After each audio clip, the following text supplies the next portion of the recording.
What is up, App Nation? It is Steve P. Young, founder of appmasters.com, and Happy New Year.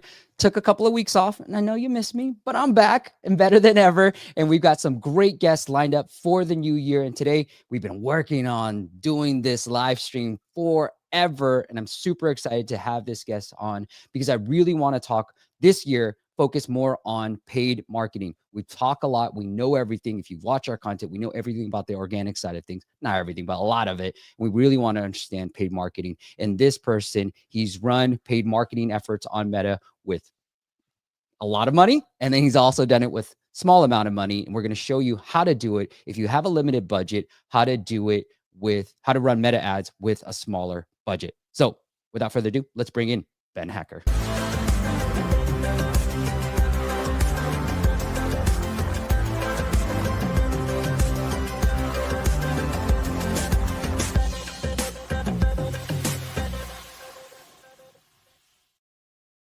Ben, welcome to the show.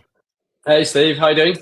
Good. All right, let me give you a proper intro. All right. Ben, he is the co-founder of Mind Caddie. It is the #1 app for improving your golf mental game, and he's the head of marketing at Hole 19. If you guys aren't familiar with them, they're one of the top GPS golf apps trusted by millions of people. And he brings years of experience in the digital marketing and performance marketing with a proven track record for scaling startups globally, global brands and startups across industries such as sports, entertainment, and tech. So Ben, thank you so much for coming on and doing this, man. We're going to break down your app and how you've been able to use Meta ads. Because Ben, what I really love about this is you run marketing for Hole 19, huge app. So you got a decent sized budget, and you got your own app, Mind Caddie. And so you're like, hey, I got a smaller budget here, but I'm willing to test it. And I love that you have the experience of both ends. Yeah, I mean, I get to kind of learn from the big budgets and then apply it to the smaller ones. But the Mind Caddie also, I've sort of hacked together from a no-code solution as well. So I built it as well, which, as we'll probably get into, there's a lot of kind of fudging because engineering is not my strong suits. But I've tried to take all the marketing stuff and apply it into product as well. Did you use any AI software to build the app? No, so I use it's called Adalo as kind of the front end, and I originally started that kind of with the back end, but then we recently moved over to Xano. They have a kind of integration with that. It just adds a bit more kind of sophisticated sort of options. But yeah, so it's all kind of designed and done by me. So it's with the help of a developer friend. Yeah, I love it. Okay, let's say hi to a few people. Sorry, I needed to like multitask here. All right. Russ Channel, what's up? Waiting for Escobar. I'm sorry, YouTube John D is here too. YouTube does not have gifts in chat yet. Got Miguel, good to see you. Blight, what's up? John D's here, and Luis just came over from LinkedIn, so we call it quality is much better here. Yeah, if you're watching on LinkedIn or Twitter, anywhere else, I'm trying to figure out the Twitter because I know people are trying to watch it, so I'm trying to retweet it through AppMasters, but I'm glad to have you. All right, Ben. Let's start with Meta on a limited budget. Where do you start? Do you start with the creative? Do you start with the budget? Where do you like to start from? So for Mind Caddie, the story for me was it was my own money. So I didn't have the luxury of kind of just putting it in and wasting it. Is that we sort of what I've learned from your channel is that you have to scale it, slowly. You can't just chuck a load of money in and then hope for the best. So I sort of took, all the lessons from your channels and, other experiences that I've had in the industry and said, right, I've got £1,000. That's my starting point. I can't afford to lose any of that. I basically need to make a return every month. And then sort of whatever I make back, I'll reinvest and sort of grow it that way. So I started with kind of that in mind and said, okay, well, before I even get to the paid ads, and I don't know how you want to structure this conversation, is that I can't spend on user acquisition until the product is worth it, i.e. I'm not just going to spend a load of money and then they're going to come in and disappear because I'm never going to make a return. So we can either, up to you, we can either start with actually how I then structured the ads, or we can talk about the product side of stuff. Let's talk about the product side, because I think it's the missing piece. Too many times, and too many developers I talk to, Ben, are like, let's grow, and they don't think about the down funnel metrics that when you try to scale, like you're just going to be wasting money as well. So let's talk about the product, and then we'll get into the meat of it. We know why. Okay. Yeah. So, I mean, to kind of keep it short, Sean Ellis, which I'm sure many people know listening to this, obviously one of the early guys in Dropbox. His fundamentals for growing products is actually has user acquisition as the very last thing that you do. So he's all, and this is kind of the methodology that I followed probably over the last 18 months to 2 years. So it sounds like, this has all happened really quickly, but the optimizations of making sure people who install your app go through the onboarding and register. And, I'll be proud to say that at the moment we have an install to registration completion rate of 88%. So we're not losing a load. But then ultimately, how fast can you get people to activation, to experience, they call it the aha moment. And unless you can get people into that, unless you can then get people to start trials, and then you can get people from those trials to actually pay you, and you can retain those users, then there's no point doing user acquisition. So they were kind of all the steps that, as I say, spent the last 18 months making sure that we at least had relatively strong conversion rates. And yeah, so we use Mixpanel. The numbers aren't absolute for various reasons, and we only got it in last year. But for example, so registration to content play, that for us is our aha moment. So that's someone who's registered and then goes on to listen to a lesson about training their mental game. So I always have in my head, and kind of from what I understand in the industry, 30% is kind of where we want to be. So we're still hovering around it, and there's fluctuations, but so we have that. And then you can see the one below, which is registration to trials. Actually, across 2024, around about 27% conversion rate. And I'll be honest, a lot of these optimizations has just come from your channel, Steve. I'm not Thanks, Ben. sucking up, but in terms of, long paywalls, offering offers if people X out, all that kind of stuff, made really small changes, made such a big difference to these conversion rates. And then trial to paid, our average last year was 57%. So again, pretty strong in terms of conversion rates. And then I'm a bit of a data geek, so I go into kind of measuring cohorts. So I see, people who came in July, what did we do differently? Did they convert well? So I just thought I'd illustrate that, is that potentially, you can see, for example, April, which I think is that orange one, that technically is the start of the golf season. You'd expect that to be the highest, but it was actually the worst. And so therefore, and July, midsummer, when we were spending the most, which we'll get onto in a minute, the conversion rate was actually the best. So it's just super interesting. And then the final one, which I know some of your guests have talked about before, is we only recently put this in, but that registration and subscription by channel just again offers some validation points. It's an in-app survey, which you take with a grain of salt, but it gives us a little bit of validation. For example, you can see there the podcast for us. So we have a Mind Caddie podcast that my co-founder Carl does. The conversion rate from a registration to a subscription is way higher than Instagram or Meta. So it's an interesting sort of data point for us to look at. So I think the point I'm just trying to get across is you need to focus on all this stuff first before you get into Meta. Otherwise, you're never going to make a return. And this stuff never ends, but you need to get get your house in order first. When did you feel like it was ready? Were you looking for some numbers? Yeah, the first one I was always looking for was that registration to trial at 20%. That's kind of what I looked for first. That's amazing. I mean, 20% is huge, Ben. I mean, usually, the most I've seen is 25%, but you're like up there. It's pretty insane, this trial start rate. Yeah, I mean, and again, it's a lot of it down into stuff you teach, which is just those onboarding screens, right? Especially for us, which is golfers, educating them into the mental game. I've spent ages optimizing those screens, but yeah, that's all it took. And then, as you say, show the paywall. You want me to show off your onboarding? Or do you want me to hide it? You want people to people can see it. I mean, the thing is, it's nothing special.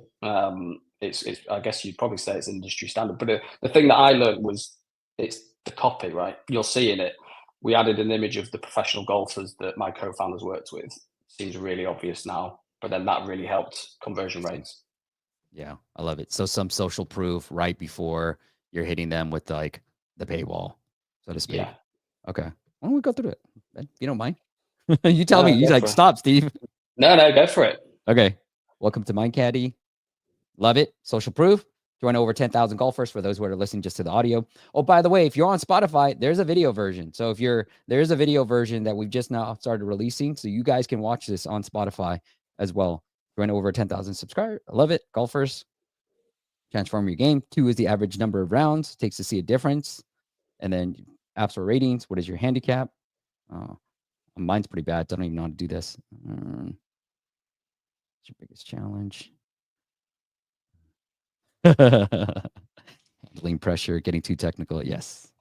So this was a relatively new thing, which is straight away based on a problem they're facing. Let's get them into a lesson. And for this, we normally present a lesson my co-founder's done with a professional golfer, because again, they like to hear stories like that. But that's kind of the personalization during the onboarding. Oh, I love it. Okay, cool. And for those who are just listening to this, you have a personal lesson that you can listen to, and then you can hit continue to training, allow, you make me sign up, which I don't mind it. You ask for it right here, Ben. So I love that. Because you're still getting 25% trial activations. So and this is where you have limitations of no code solutions, right? Is that ideally I wouldn't put it there, but in order to then do trials and all that sort of stuff, it's slightly tricky. And then very well. I love it, man. It shows. I love anything that people hack together, and it shows you that if you're solving a real problem that people want, then not everything needs to be perfect, so to speak, right? Like, hey, I made it. I hacked it all together, and it's working. So love that. This is awesome. Most people sign up for the year, Ben? Yeah, big time. Then you get an and offer then here. this I think is obviously what I got from you. Yeah.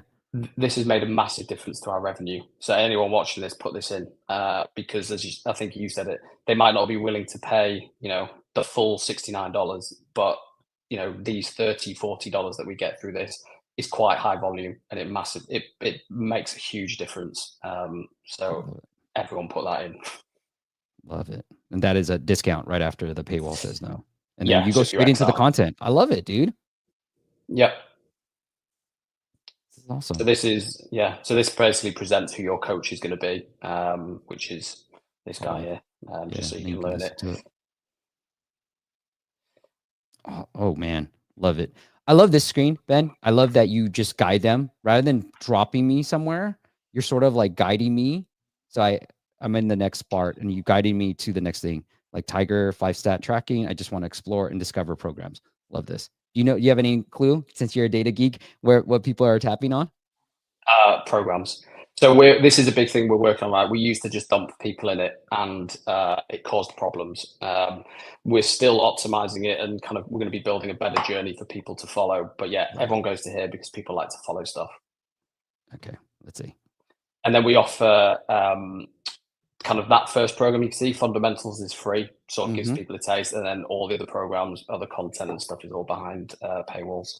Yeah, I love this. Okay, we got some questions. You ready for this? Urias sent me something. I don't know what this is, but thank you. It's a super sticker. All right, thank you, Urias. Happy New Year, great success. Happy New Year to you, my friend. Luis says, in the yearly paywall, can you subscribe without store kit? So I didn't want to bring it up, man. I noticed it too. No. So basically, in Adalo, they have third-party developers that build components. So the one I use is called IAP Hub, and it's a component that goes into Adalo, but it is still hooked up into Apple subscriptions. So it's all hooked up, but it's done through a third-party platform, which is made for no-code solutions. So Adalo has a marketplace of, and for example, there's another developer has a component that allows you to put apps flyer in. So it's becoming more and more robust. This stuff didn't exist when I built it 3 years ago, but in the last sort of 18 months, these sort of third-party developers are putting components on Adalo. So it's all those subscriptions are still run through Apple, as it were. It just sort of goes via them rather than directly through Apple.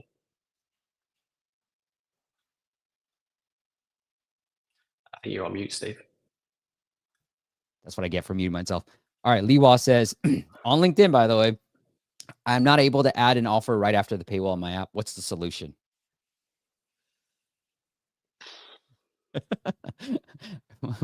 Liwa, I don't know what else to say. I don't know, Ben, you want to say anything? But look, Liwa, there are ways, just email me or something. There are ways that I won't say publicly on how to do it too. There's always a way you can hack it. Yeah, there's always a way, my friend. All right, Liwa, so I want to add anything else on the top of that. Okay, Ben, now that you have the numbers, this is probably a question that people have too. Like, How are you able to get early traction to just even get the numbers though? So a lot of it kind of originally came through. So Carl has a business called the Mind Factor, which is his coaching of years. He's had a lot of coaches. So we were able to test it out with them provisionally. And then golfers are quite, when they find something they like, they'll talk about it. So we had initial traction through kind of word of mouth, nothing mind blowing at all. But it allowed us in those early days for me to speak to those sort of users and get some real insight. And then probably why we're on this call today is that we hit a bit of a plateau, right? And we needed to start accelerating growth because, as I mentioned to you previously, ASO, there is not a lot of volume in terms of traffic for looking for mental golf game. Yeah. Even on Google, there's not a lot of kind of organic traffic, which is why we've had to sort of go to paid to sort of accelerate that. How did you, when you started with paid? I know a lot of people think about, people talk about creative being the main thing. And, you know, for us, we saw the same thing. Like we're running multiple clients under the same, you know, company, same mindset, same setup, but one's doing phenomenally well. One's like, can't make it work. And so how did you start thinking about when you started thinking, okay, I want to do some meta? Where did your mind first go? To the creative, to the campaign setup? Uh, Both. I mean, Yeah. both are equally as important. I think on the creative side, my background is I used to work in London at creative agencies, so I'm kind of still creative at heart Yeah. with data. But I think you have to be careful in terms of listening to this is the blueprint, right? This is the ad that's going to work. I.e., the moment thing everyone talks about at the moment is UGC. Right? UGC ads, they're the things you've got to create if you want to kind of scale. Sure, they might work for some people, but they don't work for others. And I can sort of say on my side, I've tested various done some UGC stuff. There's still only one visual that ever returns the best investment. So there's that. And even when I used UGC on the whole 19 side, still wasn't as good as one visual that we had. So I'm not sort of saying, well, you just need to go down the visual route. However, don't just necessarily go, well, if experts are saying to you it's UGC, you have to find what works for you. So again, with a small budget, you don't have the luxury. Certainly not to kind of hit the privacy thresholds that you hear a lot about. You're never going to get it. So I always think a good place to start is look at your competitors or look at other sort of spaces. So I would always look at competitors like Calm, Headspace, because they're obviously in the meditation space, which is mental work, similar to the golf side.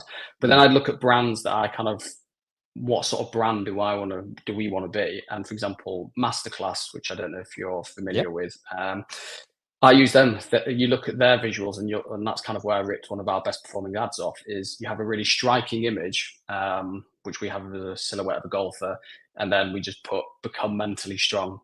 You know, what's the real benefit? And that's the ad that keeps performing for us all the time. Wow. So I think it's important, but I would not get hung up on saying I've got to test 10, 15 ads all the time. And I would definitely probably start, if you're going for the end, so optimizing for a free trial, I'd start with images rather than videos. Is my opinion. That's what I've seen best. Tell me why.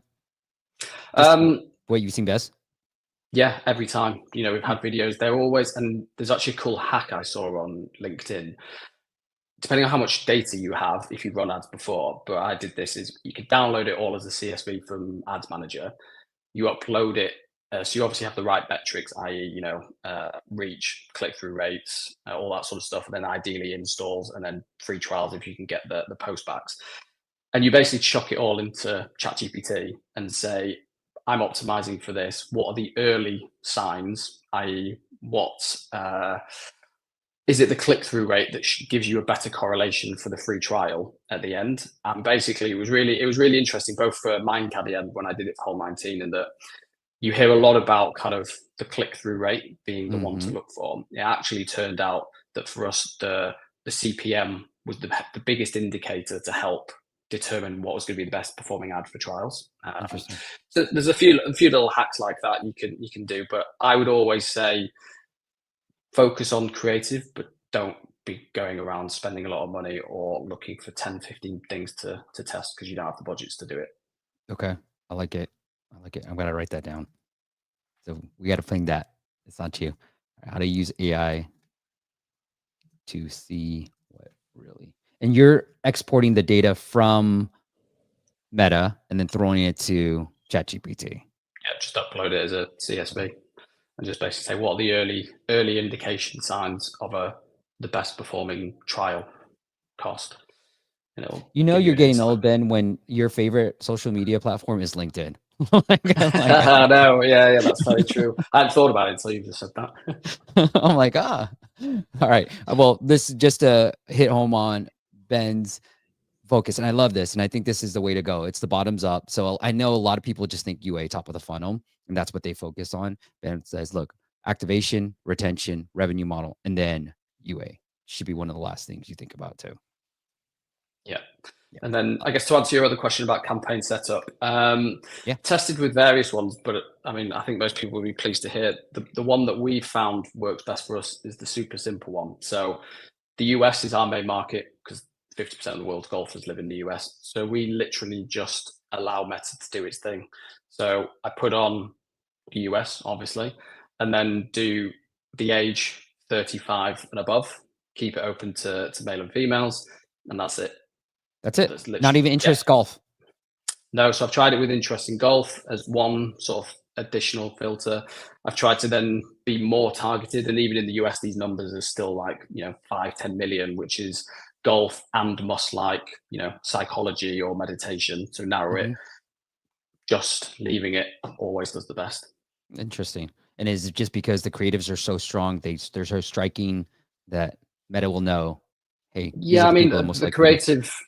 And my assumption would be, from what I understand as well, is that because the creative has a golfers in it, it clearly knows this is for golfers just by the platform reading the creative visuals, and it obviously knows who the golfers is on their platform, so it serves it. So I think a lot of advice about keeping it, let Meta do its thing is true. And I think recently with you can aggravated event measurement rather than having to use scan in the last kind of month or so has made a big difference because you don't need to sort of do the hacking or the fudging of trying to data marry that you historically did, because now you can sort of optimize for the trials and you don't need to pass those privacy thresholds anymore. Oh, interesting. And that is just okay. That is just a setup within when you're doing the campaign setup, the AEM. Yes, yeah. So you can just change it now to, as long as you've got the kind of the techie side done in your setup in your ads manager. Yeah, you can just select it now. And again, I think I've said this a few times, but you might be in a disadvantage by not having big budgets, but when you're smaller, you can sort of see your back end data a lot cleaner. So, for example, what I can see on Meta, and it's the only paid channel we run, is probably reporting about 40% less than I actually see in the back end. So even when I see the cost per trial that Meta's reported, which on paper looks high, I go, it's actually better than that, which then when I put it into my spreadsheet, I go, yes, I'm comfortable with this. But it just, just the ability to see that in Meta now, you don't have to pass the privacy threshold of scan anymore.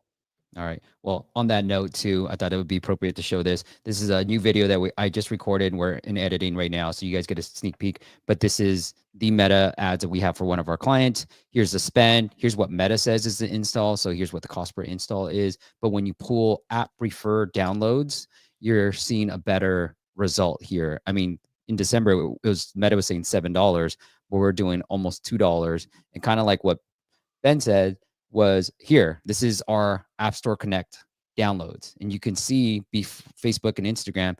When we started in August, if you guys remember, here's the August spend. Nothing was happening from them. So now because you're small, you're actually in a best position to really figure out what the right accurate, reporting should be here too. So yeah, we're seeing similar numbers. And for one of our clients, we're like, when we pulled it from App Store Connect, we saw like way better numbers than what we're actually seeing on Meta in terms of cost per install too.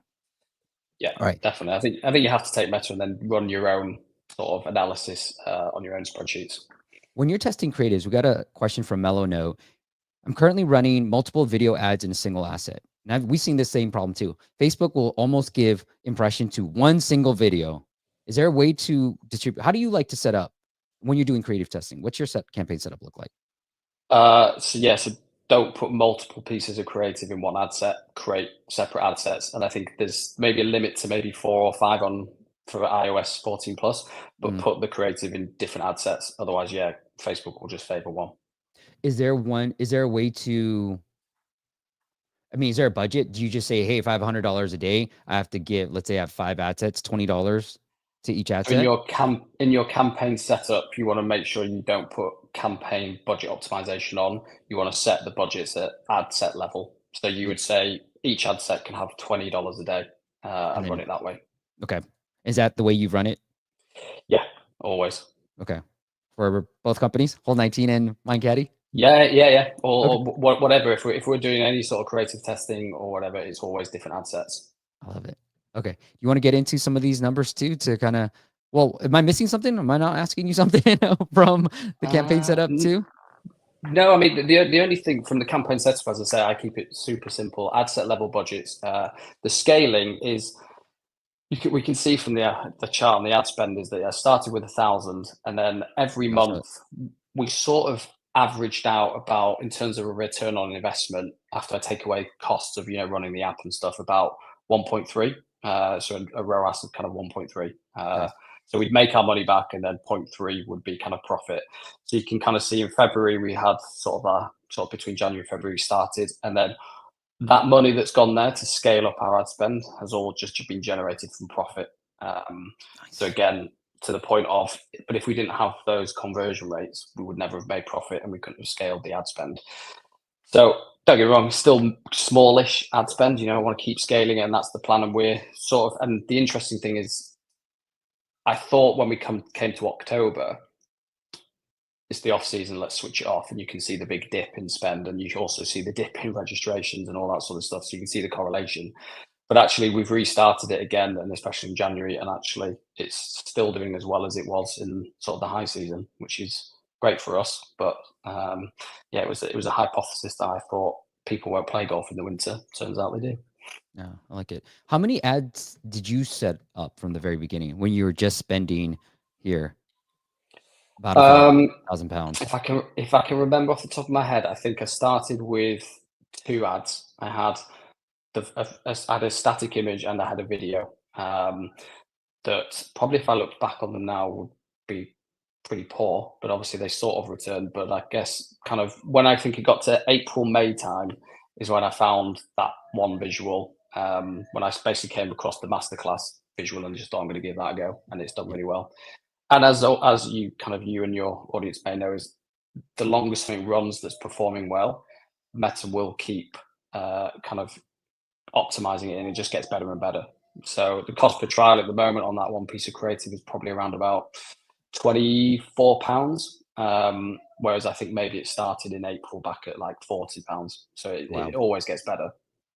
Yeah, we noticed that with another client too, where especially now the new year, it is a new year themed app, and so like a fitness app, and we're starting to see like it was horrible in October, but January is just like humming along. Okay, did you always start off with the start trial campaign?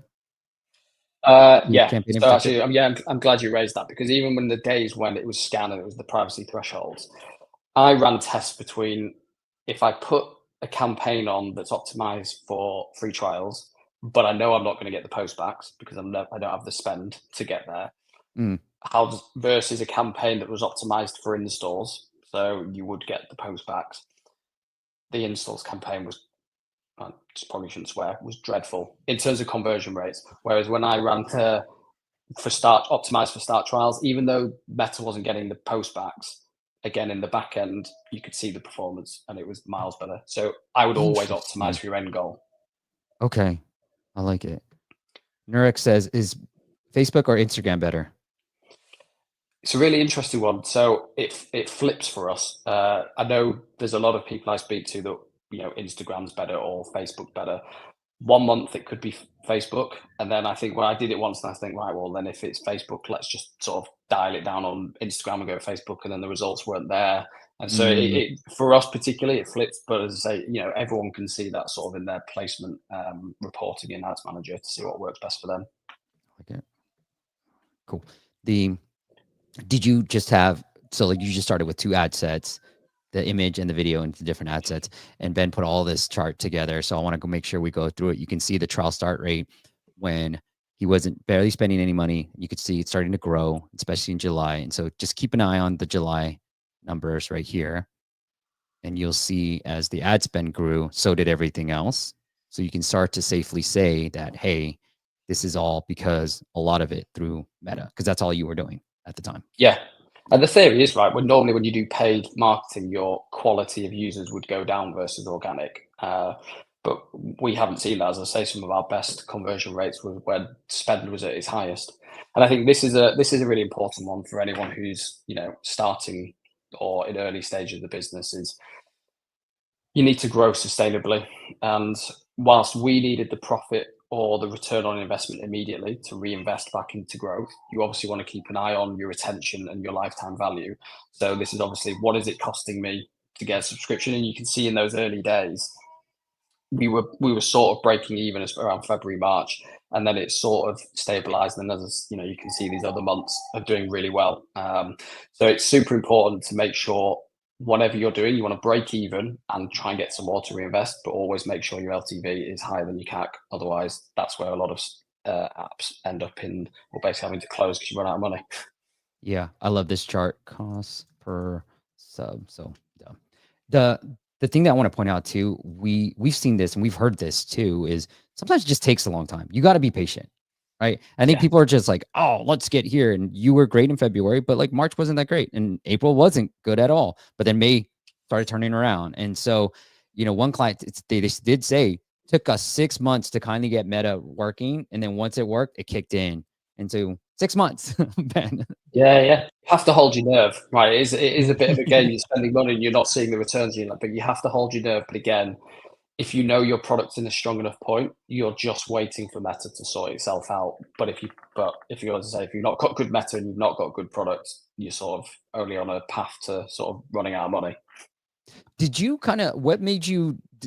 did you increase budget? It looks like May was starting to perform. So did you start trying to increase budget midway between April and May? So one of the big things that allowed us to scale the budget faster, and we started making a return of say 1.7 around that time, was the addition of that offer screen that you saw. So previously we never had it in; it was just your subscription, that was it. But then that's in, and then I would say maybe not quite the same, but every month we make the same amount of revenue off that offer screen as we do from people paying full price. Wow. Okay. Wow. Yeah. That's almost a 1-1. That's crazy. Yeah. So it's as I said, it's everyone get it in. And then, are you using an MMP because you're using a no-code solution? How are you measuring all this stuff? Yeah. So again, I mean, I use various sources, but yeah, as I mentioned, similar to kind of the paywall stuff, another third-party developer's done you can put Apps Flyer with a download. So we use Apps Flyer for it, and I think that's super helpful for getting truer numbers of how your installs are doing for Meta and any other sort of partners we work with. So if we're working with other golf coaches or for whatever, but that gives us a real sort of source of truth for installs. And then I use the data from the back end that I just look at all the time. And then I also use Mixpanel for sort of in-app analysis. But yeah, we do use Apps Flyer as our MMP. Is the App Flyer is it the free plan or is it the paid plan? What plan are you on? So it was free, and now because they offer like a free sort of, I think you get 10,000 credits or whatever. Yep. But we've just really recently passed that, but it's quite minimal. But yeah, it's I wouldn't say, as I say, Apps Fly is like a nice to have for us at our size. It is good to have that data validation point, but if you've got access to the back end, that's all you really need to sort of judge success. Ben, I pulled this back up because I'm so jealous. I'm like, this is such a great chart. Like, I want to look at this chart every day too for our ads. I do. I literally refresh it probably every few hours because yeah, it's what gives you the health, right? And it takes away, oh, I don't think our paywall's right, or I don't think our flow is right. And that bit you talked about of the onboarding is, that registration to content played used to be around about 12%. I love this, which is the biggest warning to us, which is we're getting people, but they're just disappearing. Yeah. No, I'm gonna steal that idea about what they asked for, and then showing some sample part that, because we're trying to figure this out. I had one one of our apps that we had in our portfolio, we had a email that was sent to me every day about just the trial start rate for the previous day. And then we were testing, certain things happen with Apple, and I saw their trial start rate drop from like 13%, which was normal, to like 6. And I was like, okay, this thing isn't working. So I knew right away that this thing wasn't working. And it was my favorite email to check. It was a McFannel email that I set up. And that's just triggered something else in our head that we do, which again is sort of hacked together using Zapier, which I don't know if you're familiar with, which is basically when people take certain actions in our app, i.e., they start the trial but then cancel it immediately. We can trigger an email to say, come back, or we give them an offer straight away. If people say complete a lesson, but they don't complete a second, we send them an email if they complete one program. So it's all about this engagement and retention, because then what we find when we look at our retention curves is quite interesting, is that a lot of people dip off, but then because we send emails, weekly newsletters, but then also new programs, you then see a bit of a hockey stick. So people actually disappear, and then they might see a piece of content that's relevant, and then we sort of see a bit of a retention hockey stick. But yeah, this Zapier is, it's quite hacky, but it's absolutely brilliant. So this is just between our Adalo app and MailChimp. Is basically, we just put Zaps in between it. Wow. Okay. I wonder if there's stuff that you can do within RevenueCat or Superwall or Adapty and zap it. That's brilliant, man. Yeah. I've written that down. Yeah. That's going to be some piece of content. The thing is, it's super simple. Like, you need the premium plan, but it's just a webhook. It takes 5 minutes. Where it's sensational, to be honest. Oh, I hear a little baby crying. Ben, are you okay? Sorry. How are you doing? Yeah, I want to make sure as a dad, I'm like, how are you doing? Let me hold on. I've got to understand it. Let me put voice isolation. No, it's all good. Not child. Well, he's my child. I'm not bothered by it. I just want to make sure you're okay. No, it's all right. Hopefully, can you still hear him? Yeah, but that's okay. All right, we got Liwa, who says, is Meta boosting ASO performance for you? Is there a correlation between ad spend and organic growth? It's really difficult to say because just the volume isn't there. So we already rank pretty strong for stuff like mental golf. We're sort of, there's a big one in the US who's probably our main competitor. So we sort of flip between them, but we're already kind of like first or second in those sort of main keywords as well. Yeah. And I think it's a little bit harder for you because organic is not, people aren't searching for it. But Liwa, we do have it isn't a video coming up, but we do have one there that we can see a strong correlation between App Store search and meta spend right here. So you can see the blue line is App Store search. The green line is app refer. We started ads in August, and you can see and typically when there's a bit of spend, you can see that go. And the spend right here was about 6,000, but for every other month, it's been around roughly about $3,000 a month. And so you can see this go up. This is the App Store search. Yeah, I mean, I've seen for Hole 19, for example, where it's way more competitive. We've definitely seen an impact of ASO because of paid. Yep, agreed. And that's why I want to focus more on paid this year. Last year too, but definitely this year. All right, Blight says, how much would you price growing? Okay, how much would you price growing app that currently earns here? Okay, all right, Blight. You need to ask a better question. All right, how would you price a growing app that currently earns $200 a month with 8,000 to 9,000 monthly downloads? It's an Android app. So, Ben, you want to take a first crack, or you want me to go? You go first. Okay. All right. Here's what I say. I need more information about the type of the app, but here's what I do know. Look, all the things we talk about with paywall and the onboarding, it still works on Android.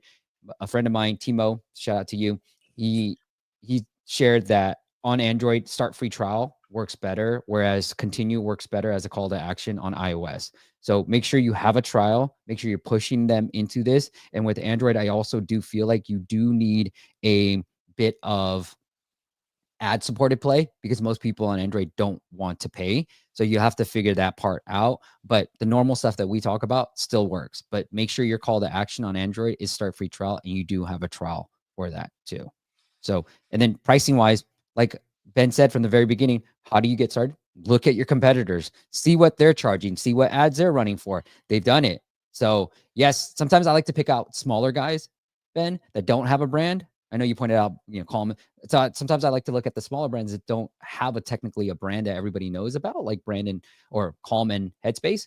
I'll look at their onboarding and I'll kind of look through, and obviously the agency we have, we work with a lot of clients. So I get to see a lot of paywalls. I can see what their competitors' paywalls are, whether they're big or small. And so we get to see a lot of different onboarding and paywalls. But that's what I would do. Just study the App Store a bit more. All right, Ben, go ahead, jump in.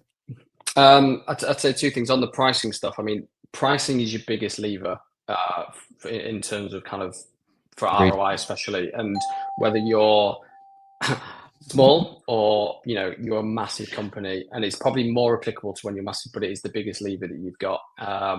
And just test it, because ultimately I found going cheaper didn't improve any conversion rates. Going more expensive sort of did hurt it, but we sort of found the middle ground.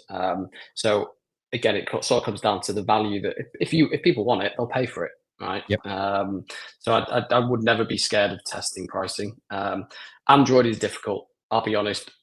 We have semi given up on Android just because of the amount of effort it requires from a product standpoint. And it's me and my co-founder. That's it. There's no one else in the business.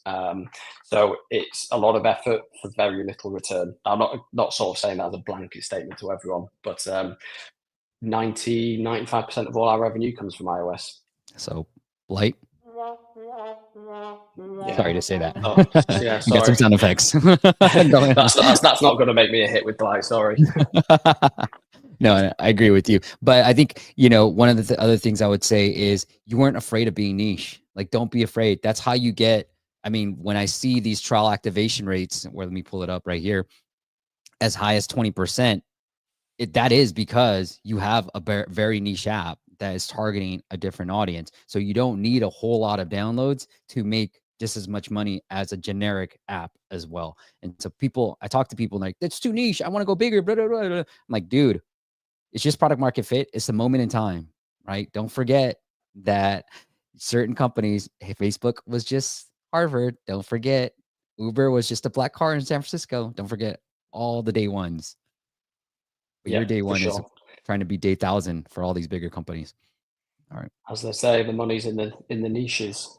So true, dude. All right. Nurek says, should you have apps flyer trackers to know exactly cost per install?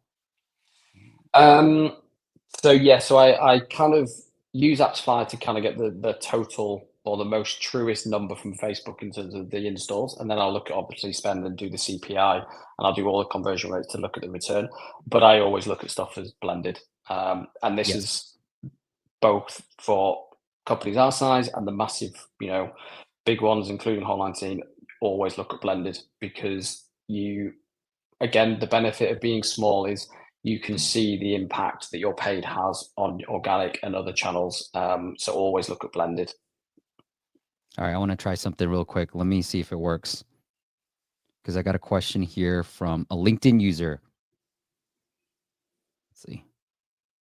Yeah, it worked. Oh, maybe it doesn't work. You let me know, okay, Ben? Here we go. I'm going to show you. So how do I see different paywalls for my pricing tests? Sensor Tower and sites like paywall screen isn't accurate. I want to see paywall tests prices in different countries. Do you know any? So here's Hitanchu, who's in part of our team. He showed me this app. All right. I'm going to share my screen real quick. So the app is called Store Redirect.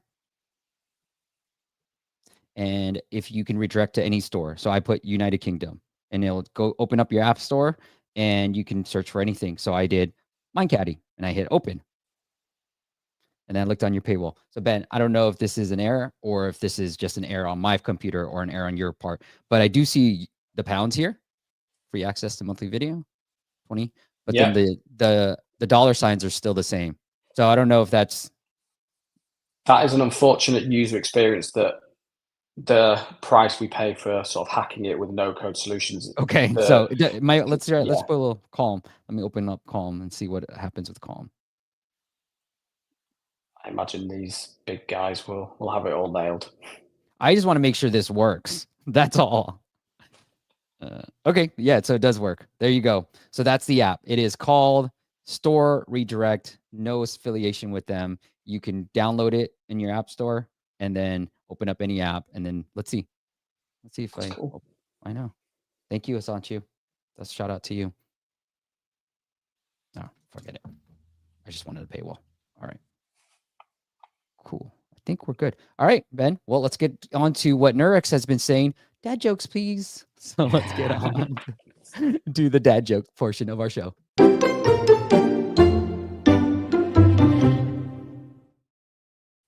think this volume went a little bit higher than I want. All right, Ben, you're the guest. Do you want to go first or you want me to go first? I'll go first, just in case there's the slim chance you've got the same one as me. Well, I've got a lot. Okay, I'm ready. Wait, now the volume's low. Okay, here we go. Ready? So, Yes, why did the Scarecrow win an award? why, Ben? Because he was outstanding in his field. There you go. I like it. Okay, I got some golf jokes, Ben, for you. There's not ChatGPT. Failed me. Weren't that great. So here's my best one. All right, Ben, why don't golfers play baseball? Why don't golfers play baseball? I don't know.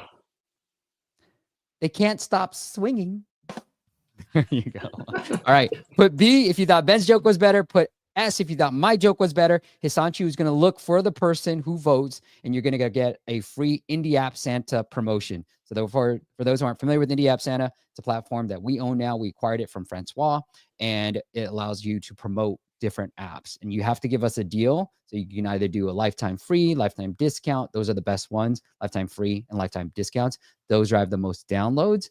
But you can also, the next third best thing, which I wouldn't recommend, is a yearly price drop. But try to do a lifetime offer. Those tend to do well. A lifetime price drop tends to do pretty well from a revenue standpoint. But you have to vote, for your favorite dad joke to win this free promotion. All right. So I want to see votes in the comments below. All right. Let's take a look at the apps. And I want to thank our sponsor, AirBridge. So let's go into the AirBridge. What do we call it? AirBridge Corner?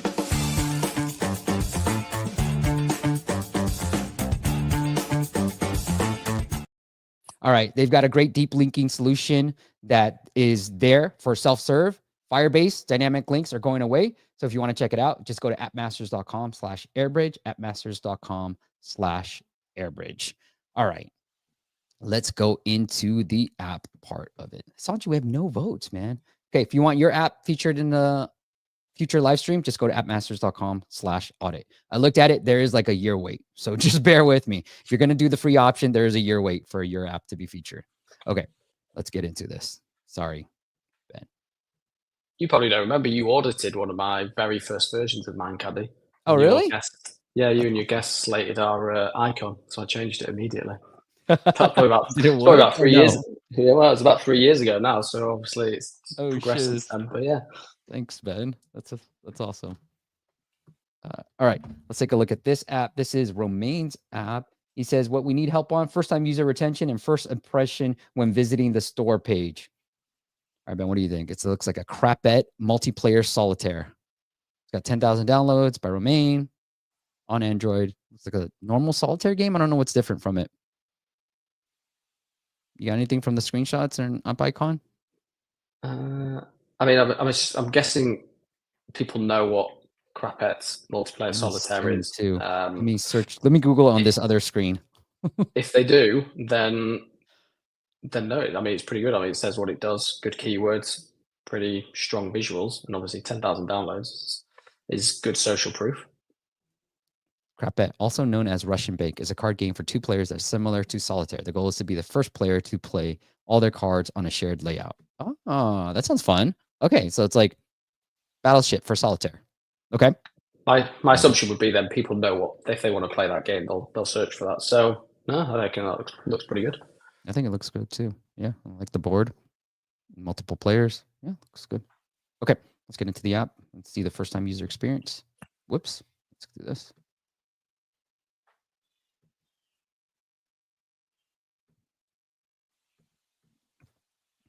All right. Crapette. Oh, going horizontal here. Okay. Continue.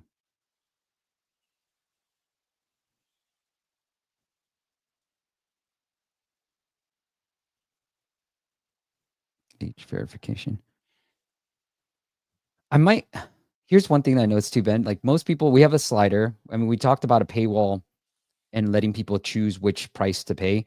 That's working well. I would say is like start off with a certain age. Don't start off with 0 because people will slide it, but people normally just go with whatever the default slider is. So essentially, don't make people work too hard. We don't want to work too hard for anything. All right, I'm gonna put this. Oh, that's cool. So you put in, I'm putting bugs in. Okay, and I'll shut up. You got any suggestions here? So he's looking for first user experience and retention, right? Mhm. I think similar to, again, I don't know the game and sort of what people are thinking, but I'm landed here with options. I would say in your first experiences, don't give them choice.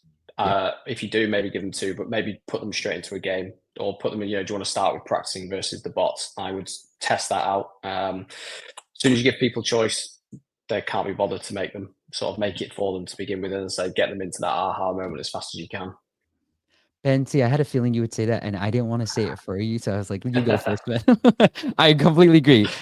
Sticking on the theme of what I just saw in Mind Caddie, like there's too many options. I don't know what to do. Just either, I think the best simple games either say, "Do you have a partner? You ready to go single or multiplayer?" And that's it, right? And if I'm going to single, boom, you land me straight into the game, and I'm off and running.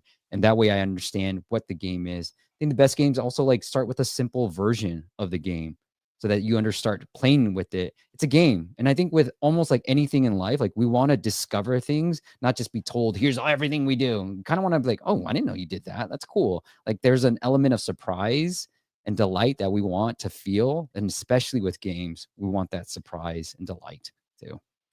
Yeah, I would simply write down what is that first thing someone can experience that makes them go, "Oh, this is cool." Whether Yeah, that's winning a game, just I don't know, doing their first hand or whatever, and then it's like, how can I get to that? How can I get them to that as fast as possible? I love it. Yeah. And back to Ben's thing. Where's your chart? I'll pull it up. But the aha moment that you were tracking in Mixpanel too. I love this. This has got me inspired as well.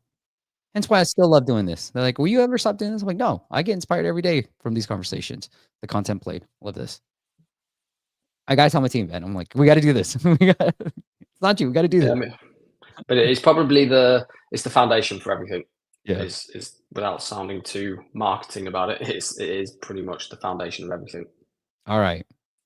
We got some votes, Ben. For more importantly, we got some votes. Okay. We got Jan said S or Jan. Could be Jan or Jan. Sanchu. Hello, App Masters. I'm the developer of this app. Oh, good to see you, Roman. Got Ben. Got S. It is my wife, so I don't know if I should count him. Or I'll let you have it. It's 3-2. Asha, no. Asha does not need. Yeah, okay, thank you. It's on you. Asha wins the Indie App Santa. Okay, so if you guys want to vote, you still have time. We're gonna go to the next app audit, and then we'll count the votes. But thank you, babe, for she's downstairs, by the way, for voting for me. All right. Mine's looking after the crying baby, as you heard. Love it. All right, we have horse care. This is Sebastian. I don't know if Sebastian is here. If you are, put in the comments. And then what they need help on is anything that could be helpful. ASO pictures, whatever. Please help. All right. Well, all right, bed. The looks like let me change it to US. Just horse app, everything you need. I don't know what a horse app is, but I guess questions. I never know how to say that right. That's your first thing, isn't it? If you're saying I don't know what everything you need, what is that? It's a big assumption. You can't ever assume that people know what that means. So don't put everything you need. What is it? Yeah. Okay. Ben, you want to start or you want me to go? You go first. Okay. Well, I think it's Frank and Sebastian. You gotta upgrade your screenshots. They're not even like done right. Like it doesn't inspire me to want to download this app. You have 70 ratings, so hopefully they're all new or they're all good. Or I don't know if you ran the app advice campaign, but you have a lot of ratings, which is decent. But I would update the screenshots and the app icon. Like, for me, early on in my app career, and that's like 2011, 12 range, changing the app icon and investing, paying somebody on 99 Designs for really high-end creatives made a huge difference in sales. Like this was the days where it was a paid app up front. So I noticed that right when I changed the UI UX and the screens, immediately jumped.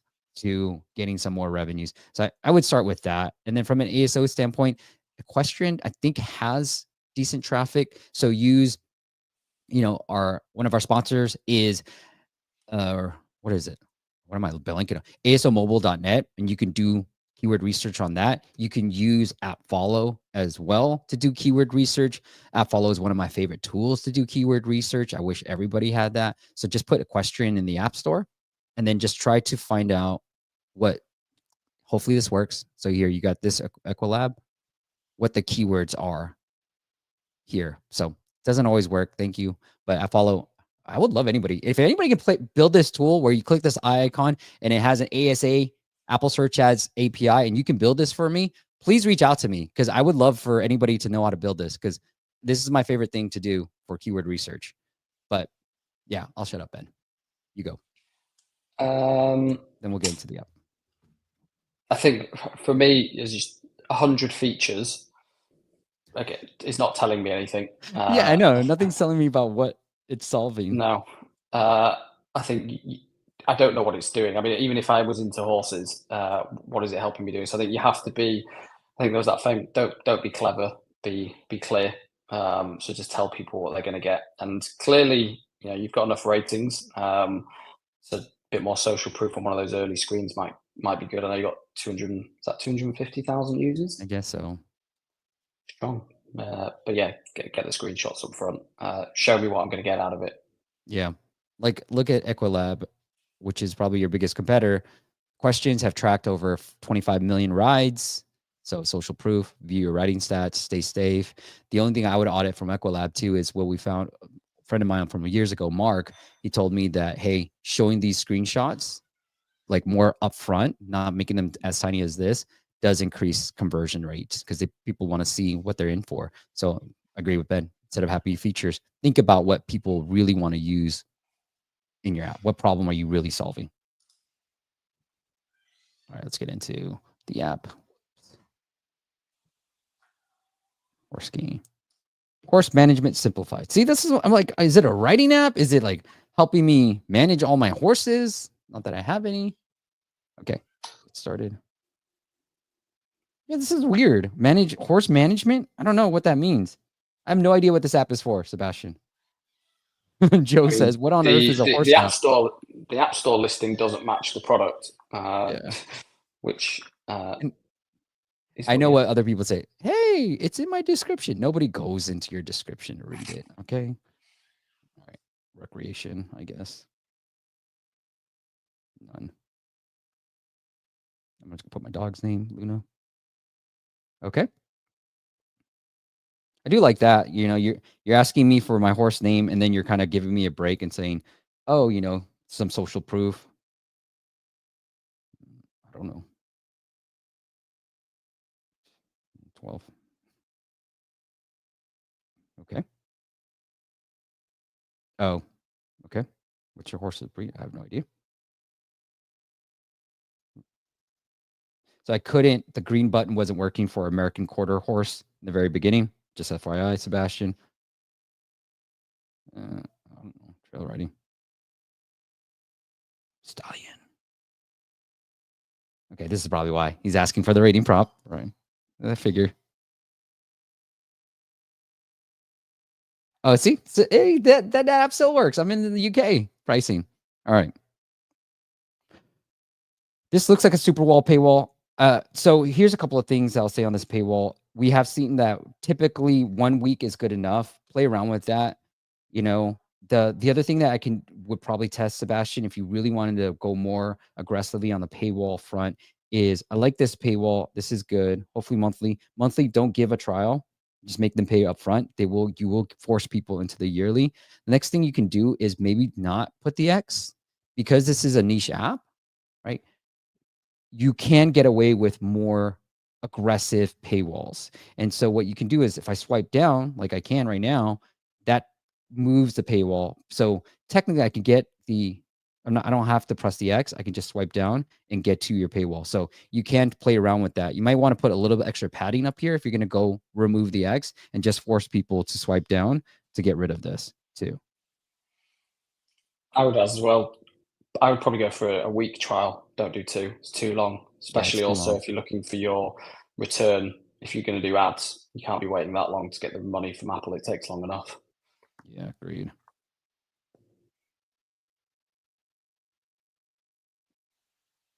Oh, okay. 2 paywalls. That's awesome. And then what Ben said, hey, that discount, it works. Love it. Cool.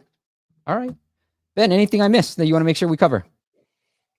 No, I think we've covered it. Okay. But obviously, if anyone has any other questions, they can connect with me and reach out on LinkedIn. More than happy to offer advice where I can.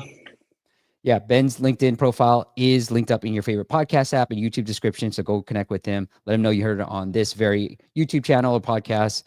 And then go check out Mind Caddie if you are a golfer. I've tried, Ben. I really suck at it. And I have no power. My drive is horrible. I couldn't even hit 150, I think it was yards or feet, whatever that measurement is. I couldn't even hit that, Ben. I was like very much short than that. But if you're a golfer and you want to work on the mental side of things, go check out Mind Caddie as well. All right, Ben, anything else?